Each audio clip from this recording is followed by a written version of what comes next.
Profesore Drkić, zvao sam vas jer mi treba zamjena na mjesto profesora Mokrića da obavite popravni ispit u jednom razredu. Mislim da neće biti problema, gospodine direktore. To ti misliš. Morate biti oprezni sa tim klincima. Oni su stvarno pustinji. Zato mi treba zamjena. A što je bilo sa profesorom Mokrićem? Dovoljno je da vam kažem da je on sada na boljem mjestu. Da, na boljem mjestu. Au, kurac. Vrijeme je da se krene. Doviđenja, gospodine direktore. Profesore Drkić, molim vas. Samo oprezno, molim vas. Primljeno na znanje. Mir u razredu. Smirite se malo. Tišina! Ja sam profesor Drkić. Ne Prknić, ne Srkić, već Drkić. Ajmo da vidimo jel ste svi prisutni. Izvinite što kasnim, stvarno nisam namjerno, znači stvarno nije bilo do mene. Kakav je ovo način? Čemu kašljenje? Stvarno da vas ne lažem, stvarno ne volim da lažem ljude, znači... Zašto? Ja tu, ono, wow! Ja nisam znao. I krenem i gledam i ne znam šta ću.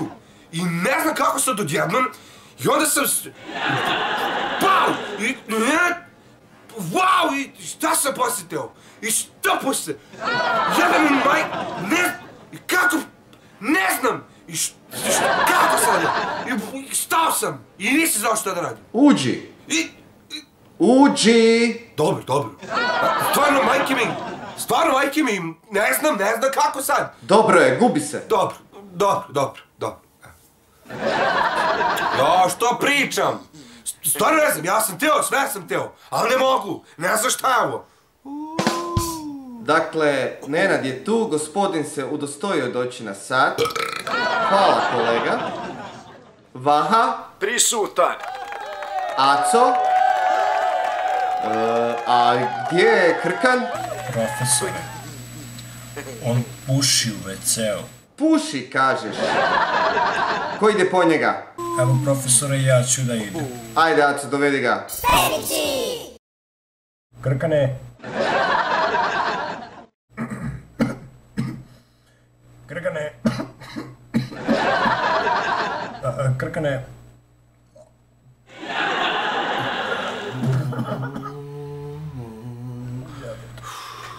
Gdje si, Krkane?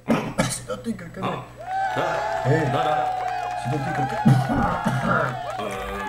Pa ne znam, što, jel ti Krkan dužan neke pare? A ako jeste, onda nisam. Nemoj da me podjebavaš, nego izađi, evo ispit. Da se popravlji. Pa znam da je popravljan, vidiš da se popravljam. Da, popravni. A, misliš na taj popravni? Kak je?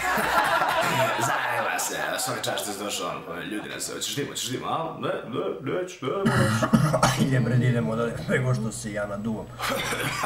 Da, totalno idemo, ne da brže da se neko napuši. Kad ulazim u razred,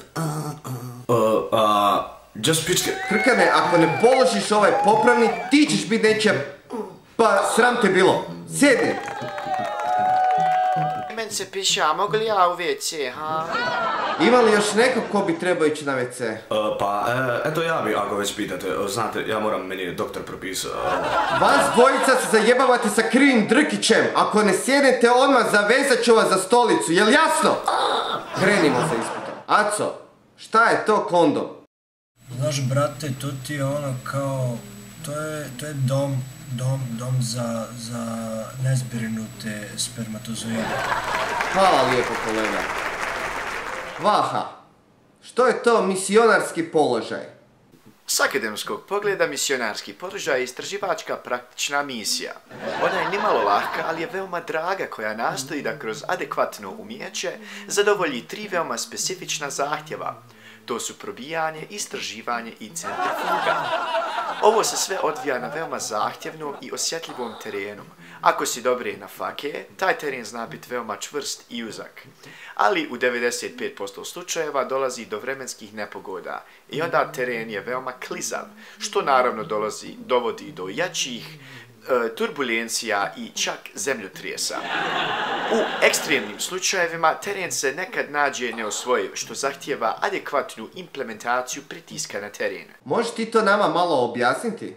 U drugim riječima, to je kad muškarac guzi odozgo. Dobar si mali, dobar. A kako si ti, Vaha, proveo ljetni raspust? Osim što vidim da si učio. Ja sam gledao svog idola Michael Phelpsa na olimpijadi zato što je on najbolji plivač, ako znate na šta mislim. Krkane, kaži ti nama što je to nimfomanija. Nimfomanija je recimo kad neke žene jednostavno jako puno vole penis i one u neku ruku malte ne mogu bez njega.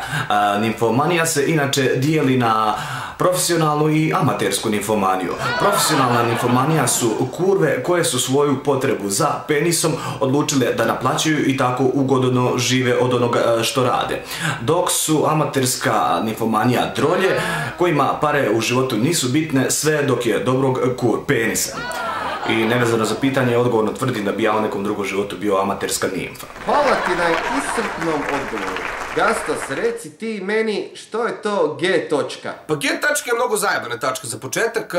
Ja bih za početak krenuo do A tačke. Znači, A tačka je uglavnom poznavanje, znači dve tačaka.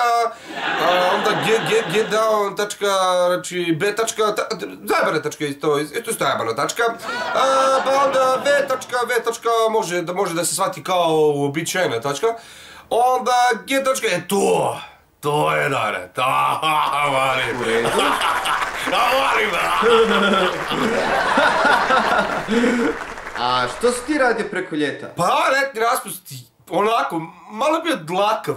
Ali dobro, da našte djeca, to se brije, to pa dobro, znači. A neki put stvarno, brate, ne znam šta da radim. Neki put stvarno ono, nije baš bilo toliko letnje kao što sam je, više sam letao nego što sam letovao, ali ono, desi neki put neki pičić bude dobar, pa padnem si na piercing, ono malo uđem u popak naš, bar da vidim nešto, ovo stalno, brate, nešto unutra, nešto, ne vidim ništa, sve crno oko mene, stvarno ne znam, brate, čemu to, ja bih volao da što više ono, ali šta znam, možda, ne znam ja sad ko tu vrši radnju, pa lako, bilo je simpatično, sve mu jedno čekam oko. Daj, tu je, ne, dalej. Kad ja pođo da se kupam. Logane, La. znaš neku drugu pjesmu? U New Yorku gradu živim, radim, samo radim. Dobra ti je ova. Hej, Glavonja, jebem te usta, što ti ispričam vic.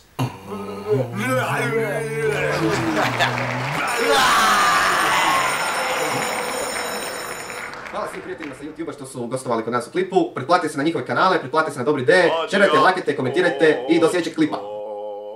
Da se kupa.